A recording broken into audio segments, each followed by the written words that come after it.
और बड़ी खबर इस वक्त की आपको बता रहे हैं, आतंकी हमले से जुड़ी हुई। कुछ देर में अस्पताल पहुंच सकते हैं गृह मंत्री अमित शाह। बड़ी खबर इस वक्त की, अस्पताल के पास सुरक्षा के कड़े बंदोबस्त कर दिए गए हैं। श्रीनगर अस्पताल के आसपास कमांडो तैनात कर दी गई है। इस वक्त की बड़ी खबर, कुछ देर में अस्पताल पहुंच सकते हैं गृह मंत्री अमित शाह। अभी और लोगों को चुन चुन के मारना है। कुछ लोगों को पूछा गया, उनसे नाम पूछे गए, उसके बाद कलिमा पढ़ाया गया। जिससे कलिमा नहीं पढ़ा जा सका तो ये आइडेंटिफाई हुआ कि वो नॉन मुस्लिम है, तो उनको चुन चुन के गोली मार दी गई। और आप ये अंदाज़ा लगाइए कि किसी बच्चे का बाप उसके सामने मारा गया, उसकी हालत क्या होगी।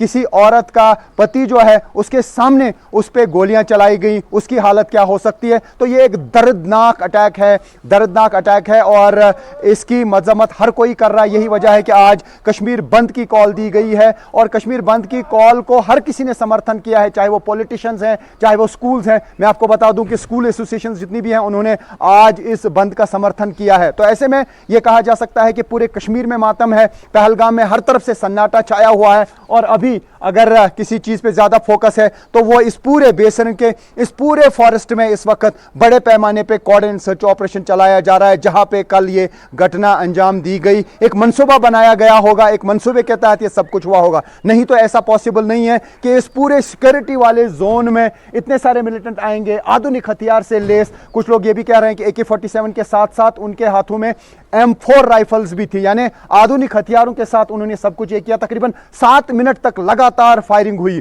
फिलहाल कुछ लोगों को क्वेश्चनिंग के लिए बुलाया गया। कल शाम को ही पुलिस ने और CRPF ने यहां पे अलग अलग एरियाज में छापे मारे और अब उन लोगों को जिन पे शक है या जिनकी क्वेश्चनिंग से पता चल पाएगा कि कौन थे, क्या मंसूबा था, किस तरीके से मंसूबा बनाया गया, किस टेक्नोलॉजी का इस्तेमाल किया गया, क्या कुछ सोशल मीडिया साइट्स का इस्तेमाल किया गया और उसी के जरिए ये सारी चीजें अंजाम दी गई। और आप देख सकते हैं कि किस तरीके से ये ऑपरेशन चलाया जा रहा है और यहां पर लगातार इसी एरिया पे नजर है। इसी एरिया पे आगे जितने भी रेनफोर्समेंट बुलाई जा रही है वो आगे इस पूरे फॉरेस्ट में घेराबंदी किए हुए हैं ताकि कोई भी यहां से भाग ना सके। NIA की टीम अभी थोड़ी देर बाद यहां पहुंच जाएगी क्योंकि श्रीनगर NIA की टीम पहुंच चुकी है और NIA इस मामले की जांच करेगी, यानी हर चीज।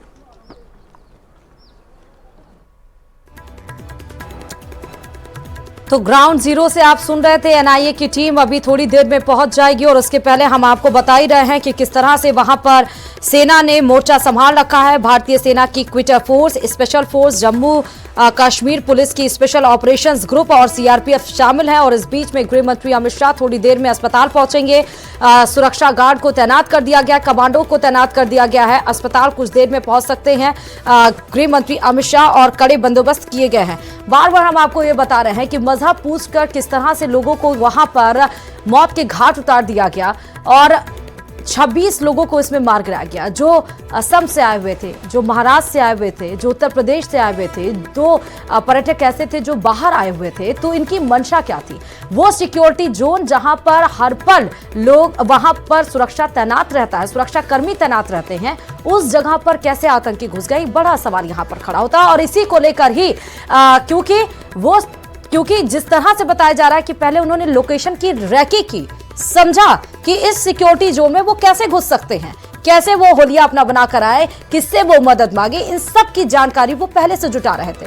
अब ये सवाल कि पता नहीं कब से वो यहां पर घात लगाए बैठे थे और आज और कल दोपहर 2:30 बजे का वो दिन उन्होंने चुना जब वो हमला कर सकते थे, जब निडर होकर, क्योंकि 2014 के बाद और 370-35 से हटने के बाद से जम्मू कश्मीर की तस्वीर बदली है। वहां के लोग खुद बताते हैं कि यहां पर अर्थव्यवस्था अच्छी हो रही है, यहां पर पर्यटन के लिहाज से अगर देखा जाए तो संख्या लगातार बढ़ रही है। अब यहां पर शांति है, लेकिन उस शांति को बिगाड़ने के लिए, उस स्थिरता को बिगाड़ने के लिए, भारत की अखंडता को खंडित करने के लिए जो कुठाराघात, जो हमला आतंकवादियों के द्वारा किया गया है, सोची समझी साजिश के तहत जो अपने अंजाम में ये कामयाब हुए हैं, लेकिन उन दोषियों को बख्शा नहीं जाएगा। ये साफ संदेश प्रधानमंत्री नरेंद्र मोदी ने दे दिया है। 2 तस्वीरें समय हम आपको दिखा रहे हैं, देखिए। इस घेरे में वो सभी लोग जिन्होंने हमला किया वो फंसे हुए हैं, जिन्होंने ये टेरर अटैक अंजाम दिया, उनको यहाँ पे पकड़ा जा सके और उनको मार गिराया जाए, उसकी यहाँ पे लगातार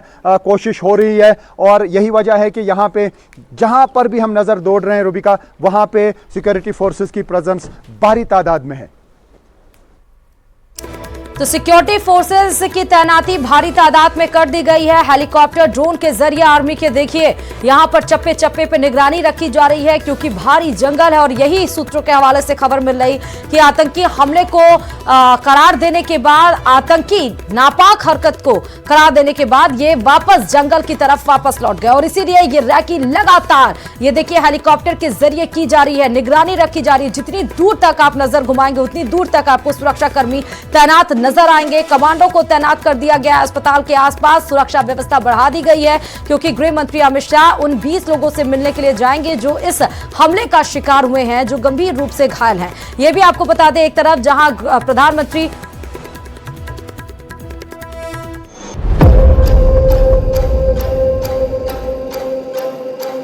प्यार का पैसा चलते यार तुम मौत ही